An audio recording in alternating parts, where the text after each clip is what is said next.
नमस्कार, मैं doctor Priya Mishra GGIC Kalal Kheria Agra से आप सबका स्वागत करती हूँ कक्षा 9 की विज्ञान की कक्षा में, जिसमें आज हम लोग पढ़ेंगे 10वां अध्याय गुरुत्वाकर्षण।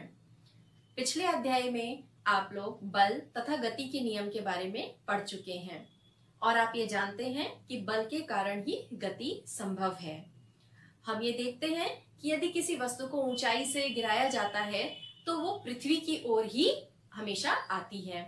इसी तरह से चंद्रमा भी पृथ्वी के चारों ओर गति करता रहता है। इसका तात्पर्य है कि कोई ना कोई बल अवश्य है जिसके कारण ये गति संभव है। तो इस बल को ही हम लोग कहते हैं गुरुत्वाकर्षण बल।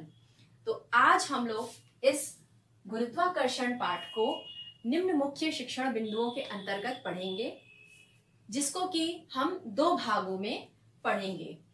प्रथम भाग में हम लोग पढ़ेंगे गुरुत्वाकर्षण का सार्वत्रिक नियम, गुरुत्वाकर्षण बल का महत्व पढ़ेंगे, पृथ्वी के गुरुत्वीय बल के बारे में जानेंगे और गुरुत्वीय त्वरण G का मान निकालेंगे।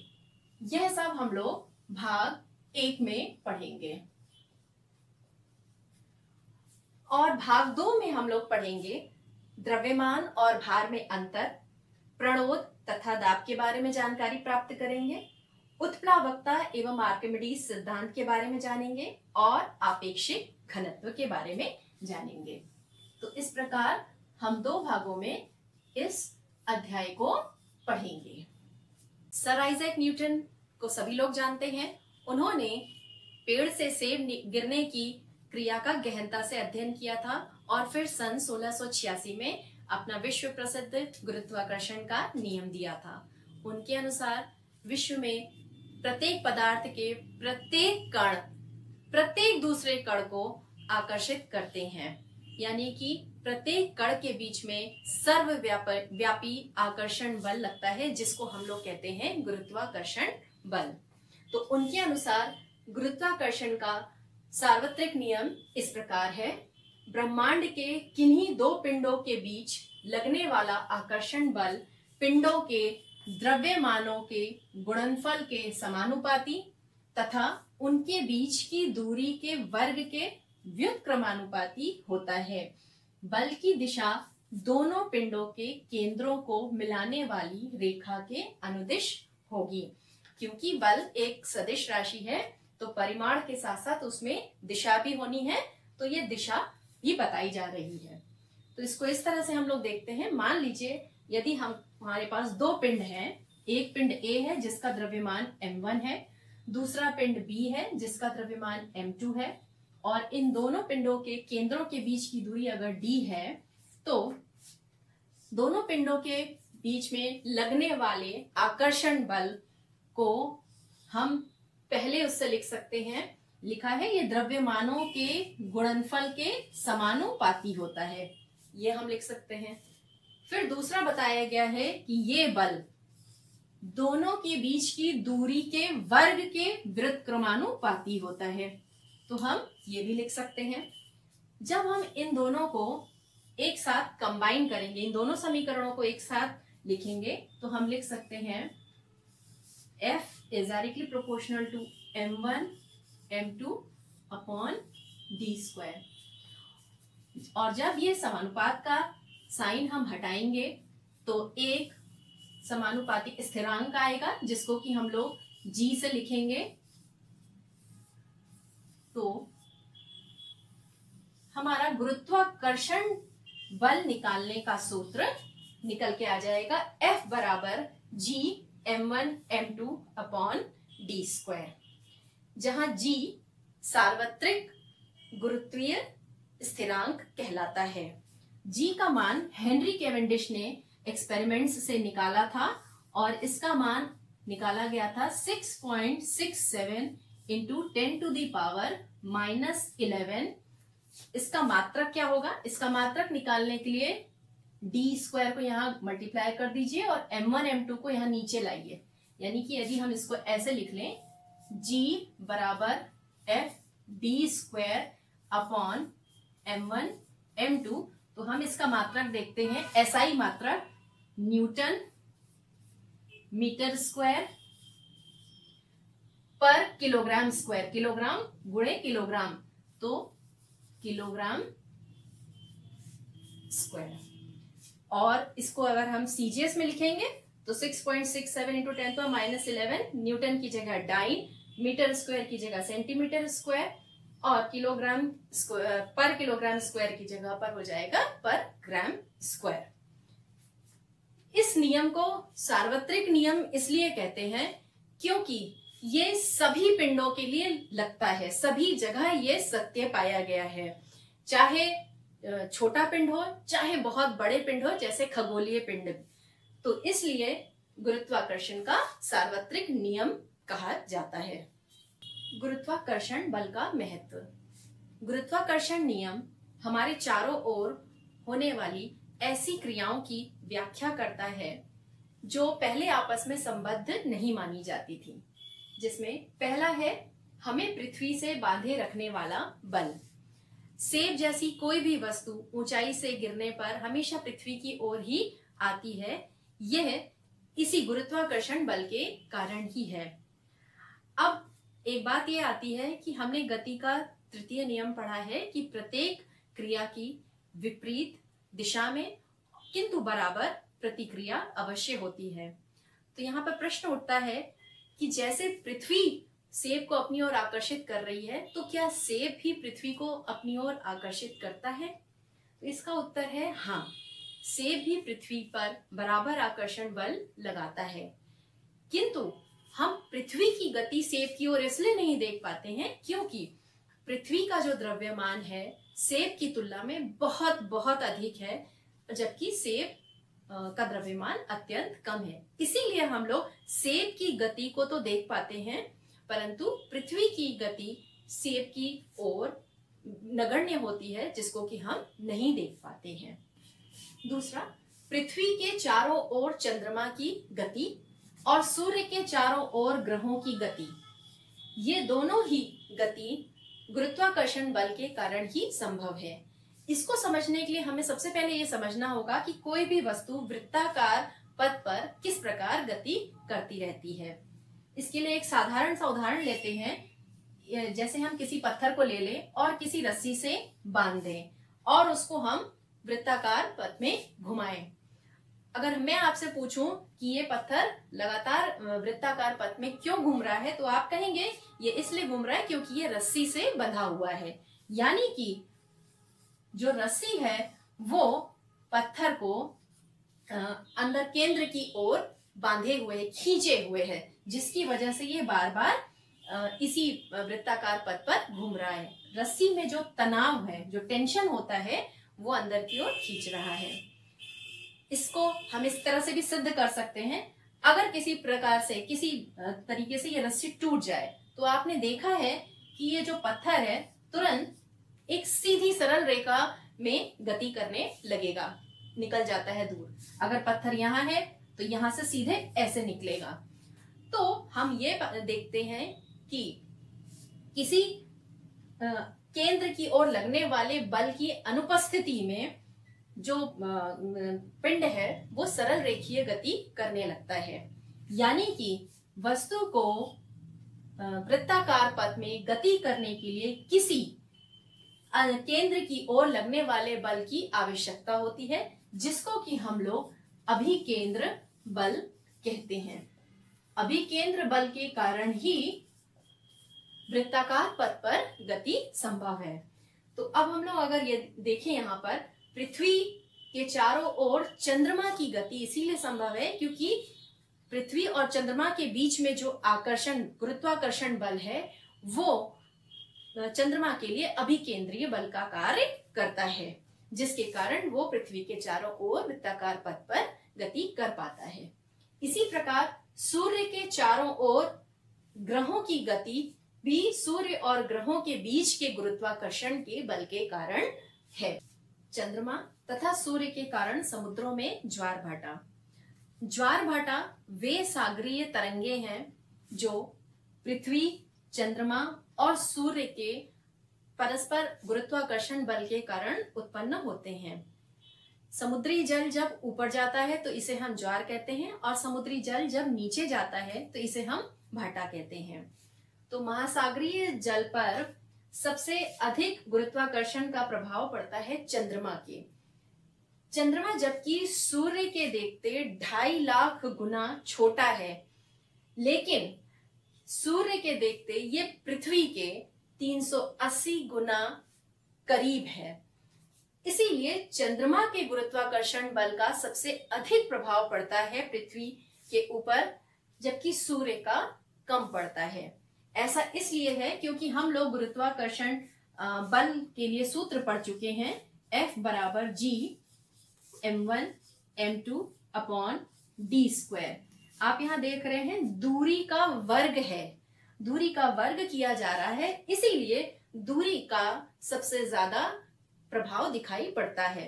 तो चंद्रमा क्योंकि बहुत पास है पृथ्वी के, इसीलिए चंद्रमा की गुरुत्वाकर्षण बल के कारण समुद्रों में ज्वार भाटा ज्यादा दिखाई पड़ता है। पृथ्वी का गुरुत्वीय बल, हमने गुरुत्वाकर्षण का सार्वत्रिक नियम पढ़ा, जिसमें दो पिंडों के बीच लगने वाले गुरुत्वाकर्षण बल को निकालना सीखा। अगर किन्हीं दो पिंडों में से एक पिंड यदि पृथ्वी हो, तो जो बीच में आकर्षण बल लगता है उसको हम लोग कहते हैं पृथ्वी का गुरुत्वीय आकर्षण बल या गुरुत्व बल।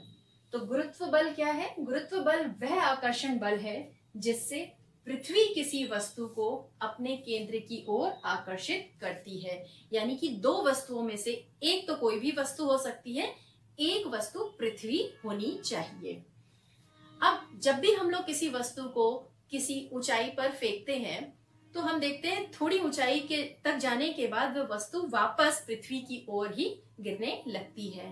तो इसको हम लोग कहते हैं वो मुक्त पतन कर रही है, यानी फ्री फॉल कर रही है। तो मुक्त पतन क्या है?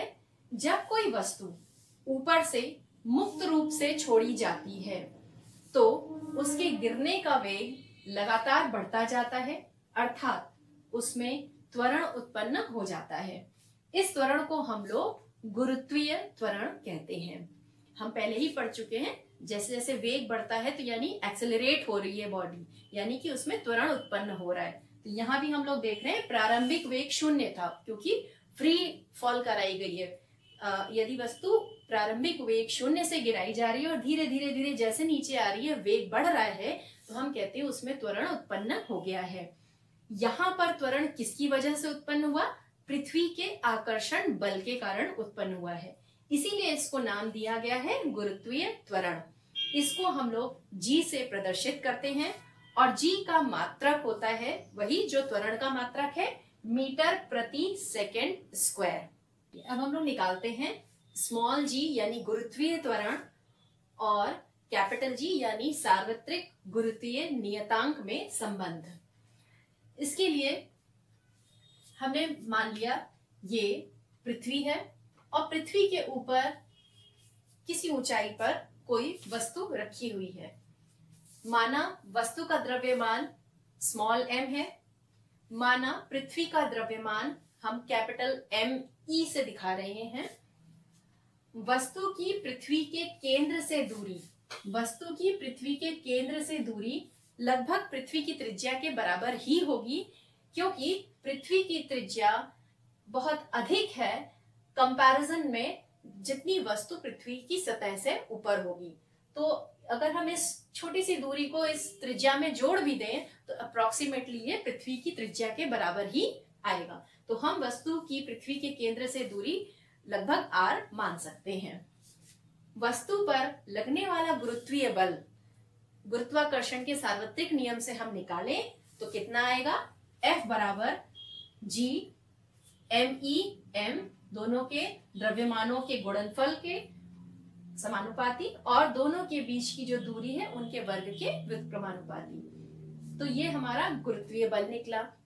अब क्योंकि वस्तु को पृथ्वी अपनी ओर आकर्षित कर रही है, उसकी वजह से वस्तु पृथ्वी की ओर जा रही है, यानी उसमें उत्पन्न गुरुत्वीय त्वरण है G। और हम पिछले चैप्टर में ही न्यूटन के द्वितीय नियम से पढ़ चुके हैं कि यदि किसी वस्तु में त्वरण उत्पन्न हो A, तो उस पर लगने वाला जो बल होता है F बराबर m इंटू A होता है। तो यहां पर गुरुत्वीय त्वरण G पैदा हो रहा है, वस्तु का द्रव्यमान m है, तो उस पर लगने वाला जो बल है वो हो जाएगा F बराबर m इंटू G। इसको मैं लिख लेती हूं समीकरण नंबर 2। ये भी गुरुत्वीय बल है और यह भी गुरुत्वीय बल है, तो इन दोनों को जब हम आपस में इक्वेट करेंगे तो हमें क्या मिलेगा, इक्वल्स टू m इंटू जी। हम देखते हैं दोनों तरफ से m हट जाएगा, तो आपको मिलेगा स्मॉल g बराबर capital G m e upon r square. ये है g, स्मॉल g और कैपिटल G के बीच में संबंध। g का मान अगर हमें निकालना हो तो हमें यहाँ पे सब मान रखने पड़ेंगे, यानी कैपिटल G का मान 6.67 into 10 to the power -11 newton metre square पर केजी स्क्वायर। पृथ्वी का द्रव्यमान यानी कि 6 into 10 to the power 24 KG, और त्रिज्या यानी 6.4 इंटू 10 टू दी पावर 6 का होल स्क्वायर, मीटर का होल स्क्वायर करेंगे, और इसको जब हम सॉल्व करेंगे तो हमें मिलेगा g का मान बराबर 9.8 मीटर प्रति सेकेंड स्क्वायर। तो यहां से एक चीज हम देखते हैं कि g के सूत्र में कहीं भी स्मॉल m यानी वस्तु का द्रव्यमान नहीं आ रहा है। सारी ऐसी क्वांटिटीज हैं जो कि जिनका की मान स्थिर है, नियत है। इसलिए ये जान लें कि गुरुत्वीय त्वरण कभी भी किसी वस्तु के द्रव्यमान पर निर्भर नहीं करेगा, चाहे वो वस्तु हल्की हो या भारी हो या छोटी हो या बड़ी हो, उस पर लगने वाले गुरुत्वीय त्वरण का मान समान होगा, जो कि 9.8 मीटर पर सेकेंड स्क्वायर के बराबर है। g के मान में परिवर्तन हम पहले ही निकाल चुके हैं। g का जो औसत मान है वो होता है 9.8 मीटर प्रति सेकेंड स्क्वायर, लेकिन पृथ्वी पर जगह जगह g का मान अलग अलग होता है। ऐसा इसलिए होता है क्योंकि जो पृथ्वी है वो एक परफेक्ट गोला नहीं है, उसका आकार अंडाकार है। वो भूमध्य रेखा की तरफ थोड़ी इसकी त्रिज्या ज्यादा है, जबकि ध्रुवों की तरफ इसकी त्रिज्या यदि हम देखें तो कम है। इसीलिए ध्रुवों पर g का मान अधिकतम होता है, क्योंकि हम पहले ही संबंध निकाल चुके हैं, g बराबर g m e upon r square. तो जिस तरफ त्रिज्या कम होगी उधर g का मान ज्यादा होगा, और जब त्रिज्या ज्यादा होगी तो g का मान कम होगा। इसीलिए ध्रुवों पर g का मान अधिकतम होता है, विषुवत रेखा पर g का मान न्यूनतम होता है। पृथ्वी की सतह से ऊपर जाने या नीचे जाने, दोनों ही केसेस में g का मान घटता है, और जब हम घटते घटते यदि पृथ्वी के केंद्र पर पहुंचते हैं तो पृथ्वी के केंद्र पर g का मान 0 होता है। तो इस तरीके से हम ये पाते हैं कि पृथ्वी के विभिन्न स्थानों पर g का मान भिन्न भिन्न होता है। इस पर एक प्रश्न कर लेते हैं हम लोग। प्रश्न है, दो वस्तुओं के बीच लगने वाले गुरुत्वाकर्षण बल का क्या होगा यदि पहला, एक वस्तु का द्रव्यमान दोगुना कर दिया जाए, दूसरा, वस्तुओं के बीच की दूरी 3 गुनी कर दी जाए, तीसरा, दोनों वस्तुओं के द्रव्यमान 2 गुने कर दिए जाए। तो सबसे पहले पे हम लोग आते हैं। सबसे पहले हम जानते हैं गुरुत्वाकर्षण के सार्वत्रिक नियम से हम ये सीख चुके हैं, अगर माना दो वस्तुएं ऐसी हैं जिनके द्रव्यमान m1 और m2 हैं और उनके बीच की दूरी यदि r है, तो उनके बीच लगने वाले गुरुत्वाकर्षण बल को हम लोग लिखेंगे g m1 m2 बटे r स्क्वायर। ठीक, अब यहाँ पे कंडीशन क्या दी गई है, सबसे पहले हम लोग कर देख रहे हैं दिया गया है किसी एक वस्तु का द्रव्यमान दोगुना कर दिया जाए, यानी कि अगर हम एफ प्राइम निकालें, एफ डैश, जिसमें हम मान के चल रहे हैं m1 को 2m1 कर दिया गया है, तो m1 की जगह हम लिख देंगे 2m1, m2 as it is रहेगा, दूरी वही रहेगी। तो अगर आप f डैश बटे f निकालें तो आप पाएंगे g into 2m1 m2 divided by r square बटे g m1 m2, और ये r स्क्वायर ऊपर जाएगा तो आप पाएंगे m1 m2 g r square सब कैंसिल हो गए, यानी कि f प्राइम बटे f बराबर 2/1।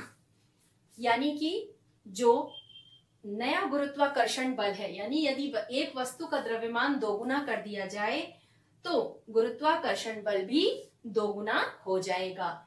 F डैश हमारे नए आकर्षण बल को, गुरुत्वाकर्षण बल को दिखा रहा है। तो ये हुआ पहला पार्ट। इसी तरह अब हम लोग दूसरे पे आते हैं। दूसरे में क्या लिखा हुआ है, वस्तुओं के बीच की दूरी 3 गुनी कर दी जाए।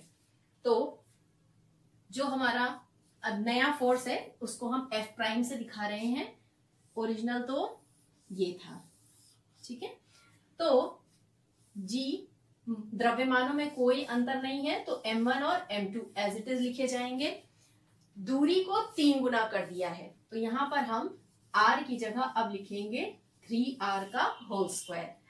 सॉल्व करेंगे तो हमें F प्राइम मिलेगा G m1 m2 बटे 9r स्क्वायर, और अब हम F प्राइम बटे F अगर करें, इसमें इसका भाग करें तो आप देखेंगे G m1 m2 बटे 9r स्क्वायर, और ये G m1 m2 फिर नीचे आएगा और इसका r स्क्वायर ऊपर जाएगा। तो आप देखते हैं सब कैंसिल हो गया और ये आपका बचा 1/9, यानी कि जो नया गुरुत्वाकर्षण बल है वह पहले का 1/9 गुना हो जाएगा। पिछले अध्याय में आपने गति के 3 समीकरण पढ़े थे। आज हम लोग पढ़ेंगे पृथ्वी के गुरुत्वीय बल में गति के समीकरणों में क्या बदलाव आता है। पृथ्वी के गुरुत्वीय बल अर्थात जब कोई वस्तु फेंकी जाएगी, अगर वो ऊर्ध्वाधर ऊंचाई तय कर रही है तो इसको हम कहेंगे वो पृथ्वी के गुरुत्वीय बल में गति कर रही है। तो जो हमारा समीकरण है वो सिर्फ इस तरह से बदल जाता है, ऐसे में जो त्वरण होता है वो गुरुत्वीय त्वरण हो जाता है। तो जब जहां उस पुरानी समीकरण में हम v बराबर u प्लस at लिखा करते थे, जहां जहां a होता था a की जगह हम लिखने लगेंगे g। जहां जहां भी a था त्वरण, वहां हम अब गुरुत्वीय त्वरण g को लिखने लगेंगे। तो बाकी सब चीजें, बाकी पूरा समीकरण सब कुछ वैसे का वैसे ही रहे। अगर ये लिखा है वस्तु पृथ्वी के गुरुत्वीय बल के विपरीत दिशा में जा रही, यानी कि ऊपर जा रही है, तब हमें g का मान -9.8 मीटर प्रति सेकंड स्क्वायर रखना पड़ेगा। तब g का जो दिशा है, g की दिशा है, वो हमें माइनस नेगेटिव रखनी पड़ेगी। और यदि लिखा है कि वस्तु पृथ्वी के गुरुत्वीय बल में नीचे की ओर आ रही है, तब हम g का मान धनात्मक लेंगे। बस इतनी बात हमें ध्यान रखनी है। बाकी हमारा जो समीकरण है सब कुछ एज इट इज रहेगा। तो जब वस्तु ऊपर फेंकी जाएगी तो g का मान नेगेटिव होगा, ऋणात्मक होगा। जब वस्तु नीचे आएगी पृथ्वी के गुरुत्वीय त्वरण के अंतर्गत तो g धनात्मक होगा। तो इसका प्रयोग करते हुए हम लोग एक प्रश्न हल करके देखते हैं। सवाल दिया हुआ है, एक गेंद को ऊर्ध्वाधर दिशा में ऊपर की ओर फेंका जाता है और यह 10 मीटर की ऊंचाई तक पहुंचती है। ज्ञात कीजिए गेंद कितने वेग से ऊपर फेंकी गई। और दूसरा, गेंद द्वारा उच्चतम बिंदु तक पहुंचने में लगा समय।